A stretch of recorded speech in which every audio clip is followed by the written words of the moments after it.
On the morning of the prank on grandfather, we showed up at the designated point on scooters, bikes, in cars and buses at the appointed time. I had to do a double take when I saw the Marx Brothers jogging up the street being chased by the Three Stooges. Mo and Groucho were having words. Cheesy got into a discussion with Dorothy from The Wizard of Oz, who was traveling with half a dozen kids she had dressed as munchkins. At that point Snow White and her 7 dwarves showed up and they began a mock rumble with the munchkins. Dick sent us to the first gate one at a time and set up an audio broadcast from a relay his sister was sending from inside the house. The first to go to the buzzer was Cheesy, dressed as the best Pee Wee Herman I had ever seen. He bought a grey suit and a red bow tie at Walmart, which he planned to throw away immediately after the ride. The bicycle he bought was not identical to the Schwinn Western Flyer of Pee Wee fame, but it was a similar red bike. He reached the security station at the first gate and pressed the button.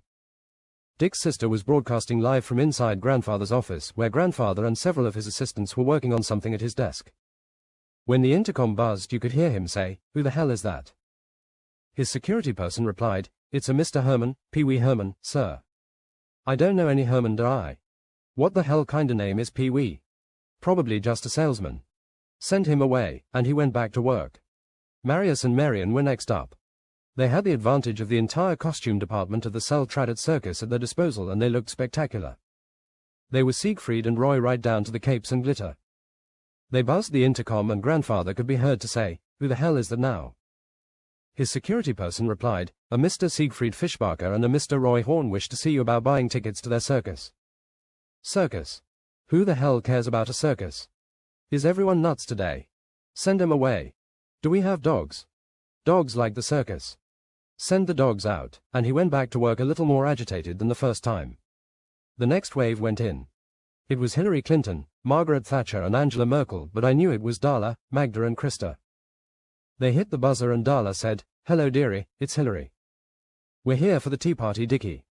His security person interrupted grandfather's work and told him, "Hillary Clinton, Margaret Thatcher and Angela Merkel are here for a tea party with you. Apparently you invited them." "Hillary? What the hell does that dragon want?" "Did I? All right, send Hillary through. I'll get rid of her fast. She probably just wants money for something or support for that oaf she married." To which the security guard pressed the gate button, which allowed everyone through to the next security station once the gates were kept open. We had them buzzing 2 at a time by then.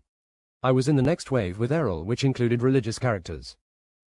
Errol was the Pope, Dr. Ben was Bishop Tutu, and I was Jim Baker to Dr. Sue's Tammy Faye Baker. Then came the serial killers, Jeffrey Dahmer, Sam Berkowitz and Ted Bundy, or Rick, Lance and Flash. At that point Dick's sister released all the gates, so everyone started up the driveway with a clear path to the front door. We could hear from the broadcast that his security force was becoming concerned. "We must leave, sir. There is a large crowd of famous people gathering at your front door. We're not sure what their intentions are. What the hell do they want? Who are they? Where's Hillary? Is she behind this? They didn't have pipelines, did they?" he was heard to say in a fading voice as they began packing things up and moving him out. By the time famous communist dictators from the past, including Joseph Stalin, Mao Zedong, Kim Jong-il and Pol Pot, had a chance to buzz, we saw a helicopter leave from the top of the house. His security force came out to spray everyone with high-power water hoses, hoping to drive us back down the driveway. The water power to the hoses had been severely limited, and in the desert heat, people just stripped off their costumes and danced through the fountains of water in their bathing suits like it was a big street party. I don't know where the music came from, but it was a huge Ferris Bueller scene. Dick tells me his sister now has a new piece of property in that canyon and is building a house. I guess she sold her first video. I said to Dick and he replied, "I'm sure she kept the Broadway rights."